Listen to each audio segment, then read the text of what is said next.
नमस्कार दोस्तों, स्वागत है आपका हमारे चैनल पर, जहां हम इतिहास को सिर्फ पढ़ेंगे नहीं बल्कि समझेंगे। ठीक है, आज हम गोता लगाने जा रहे हैं एनसीईआरटी क्लास 6 के सबसे महत्वपूर्ण अध्याय में, जिसका नाम है नए प्रश्न नए विचार। इस अध्याय में हमें ले जाएगा आज से करीब 2500 साल पहले, एक ऐसे दौर में जब गंगा घाटी में बड़े बड़े नगर बसे थे। लोगों के जीवन में तेजी से बदलाव आ रहा था और इसी उथल पुथल भरे समय में कुछ महान विचारकों ने जीवन के गहरे अर्थ खोजना शुरू किया। कौन थे वे विचारक, उन्होंने क्या सवाल पूछे और उनके विचार ने दुनिया को कैसे बदल दिया? इन्हीं सब सवालों के जवाब जानेंगे इस वन शॉट वीडियो में। तो चलिए शुरू करते हैं। सबसे पहले बात करते हैं बौद्ध धर्म की ओर और उनके संस्थापक महात्मा बुद्ध की। इनका असली नाम था सिद्धार्थ। ये एक राजकुमार थे, शाक्य गण के क्षत्रिय। उन्होंने एक शानदार जीवन जिया, लेकिन एक दिन उन्हें 4 दृश्य दिखाई दिए। एक बूढ़ा व्यक्ति, एक बीमार व्यक्ति, एक मृत व्यक्ति और एक सन्यासी। इन दृश्यों ने उन्हें झकझोर दिया। उन्होंने महसूस किया कि दुनिया में दुख ही दुख है और इस दुख का कारण क्या है, तो ये जानने के लिए उन्होंने अपना राजसी जीवन छोड़ दिया। कई सालों तक की तपस्या के बाद बिहार के बोध गया में एक पीपल के पेड़ के नीचे उन्हें ज्ञान प्राप्त हुआ और वह बुद्ध कहलाए। उन्होंने अपना पहला उपदेश सारनाथ में दिया। कहाँ दिया था? सारनाथ में, जिसे धर्म चक्र प्रवर्तन कहा जाता था। उन्होंने सिखाया कि जीवन दुखों से भरा है और इन दुखों का कारण है हमारी इच्छाएं, हमारी तृष्णा या लालसा। उन्होंने मध्यम मार्ग अपनाने की सलाह दी, न तो बहुत अधिक विलासिता और न ही बहुत अधिक कठोर तपस्या। अंत में कुशीनगर में उन्हें निर्वाण प्राप्त हुआ। बुद्ध ने अपनी शिक्षाएं आम लोगों की भाषा यानी प्राकृत में दी ताकि हर कोई इसे समझ सके। सोचिए उस समय ये कितने क्रांतिकारी बात थी। इनके कुछ पॉइंट्स जो कि आपको याद रखने बहुत ज़्यादा ज़रूरी हैं। जैसे बौद्ध धर्म, महात्मा बुद्ध की कहानी तो मैंने बताया, लेकिन इसमें याद क्या क्या रखना है आपको ये मैं बताती हूँ। बचपन का नाम इनका सिद्धार्थ था। वंश तो शाक्य गण क्षत्रिय थे। ठीक है। ज्ञान की प्राप्ति इन्हें कहाँ हुई? तो बोध गया, बिहार में एक पीपल पेड़ के नीचे। प्रथम उपदेश इन्होंने कहाँ दिया? तो सारनाथ, वाराणसी के निकट। इसे धर्म चक्र प्रवर्तन कहते हैं। इनका मृत्यु निर्माण कहाँ हुआ? तो कुशीनगर में। इनकी मुख्य शिक्षाएं क्या थीं? कि जीवन दुखों से भरा है, तृष्णा लालसा के कारण। बुद्ध ने मध्यम मार्ग अपनाने की सलाह दी। ठीक है। बुद्ध ने अपनी शिक्षा प्राकृत भाषा में दी ताकि आम लोग भी इसे समझ सकें। बुद्ध के समय ही एक और बौद्धिक आंदोलन चल रहा था, जिसे हम उपनिषद कहते हैं। उपनिषद का शाब्दिक अर्थ है गुरु के समीप बैठना। इसमें गुरु शिष्य परंपरा से जीवन के गुण रहस्यों पर चर्चा की जाती है।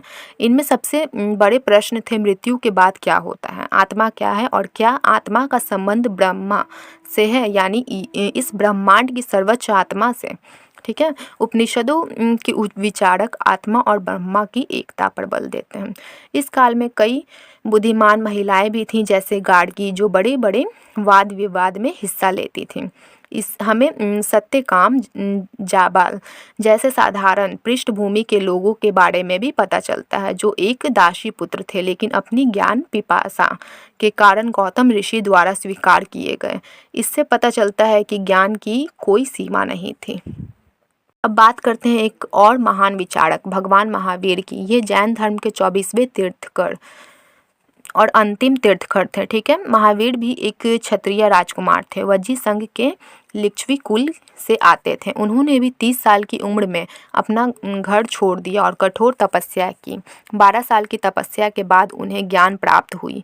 महावीर की सबसे महत्वपूर्ण शिक्षा थी अहिंसा का कड़ाई से पालन। ठीक है। उनका मानना था कि किसी भी जीव को, चाहे वो छोटा हो या बड़ा, कष्ट नहीं देना चाहिए, उसकी हत्या नहीं करनी चाहिए। उनके नियम इतने कठोर थे कि किसानों के लिए भी इन्हें मानना मुश्किल हो गया। वो कैसे?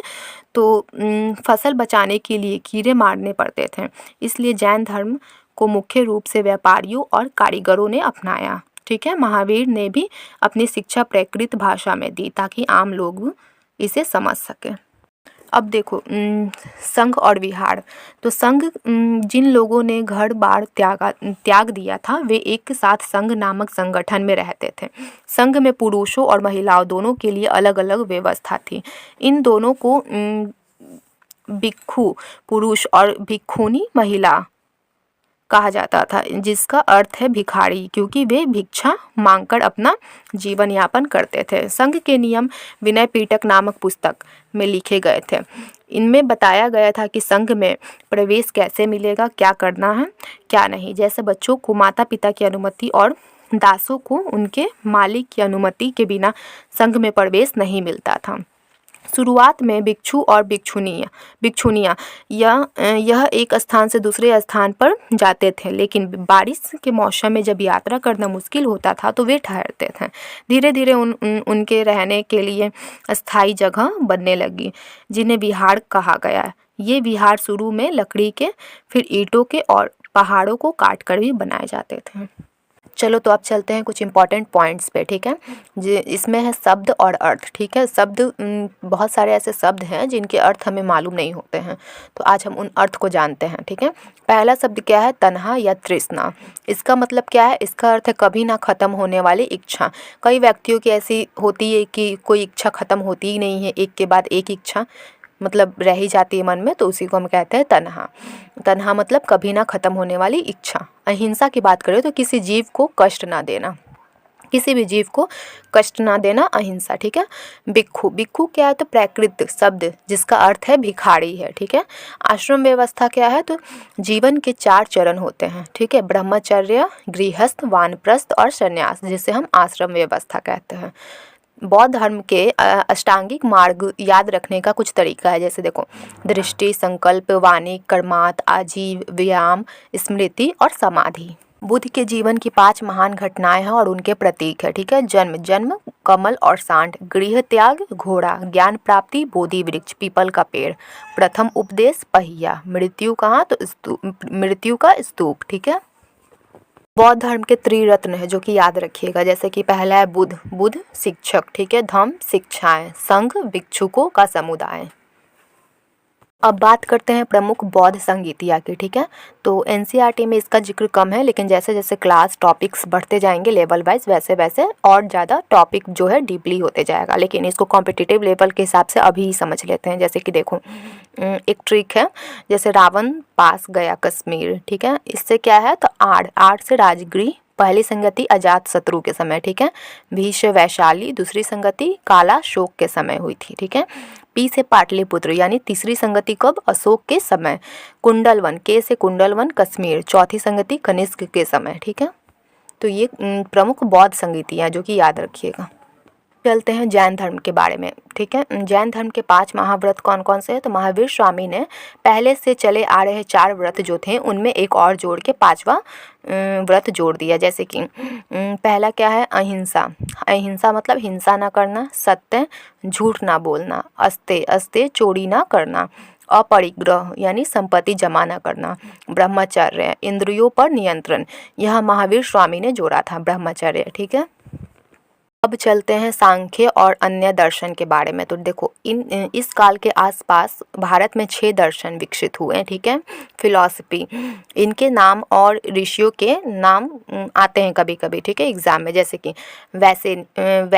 वैशेषिक यानी कनाद, न्याय गौतम, सांख्य कपिल, ठीक है। योग पतंजलि, पूर्व मीमांसा जैमिनी, उत्तर मीमांसा वेदांत व्यास, ठीक है। बात करें पाणिनि और व्याकरण की, तो इसी समय के आसपास प्रसिद्ध विद्वान पाणिनि ने संस्कृत भाषा के लिए व्याकरण तैयार किया। उन्होंने अष्टाध्यायी नामक पुस्तक लिखी जो संस्कृत व्याकरण का आधार है। करें जेरुअस्टर जो कि ईरानी पैगंबर थे, उनकी शिक्षाओं का संकलन जेंद अवेस्ता नामक ग्रंथ में है, ठीक है। पारसी धर्म के लोगों के विचार काफ़ी हद तक वेदों से मिलते जुलते हैं। क्या आपको पता है बुद्ध ने खुद कभी कोई किताब नहीं लिखी। उनकी मृत्यु के बाद उनके शिष्यों ने उनकी शिक्षाओं को 3 टोकरियों में संकलित किया जिन्हें त्रिपिटक कहते हैं, ठीक है। त्रिपिटक में कौन कौन से हैं? तो विनय पिटक, सुत्त पिटक, अभिधम्म पिटक कहा जाता है।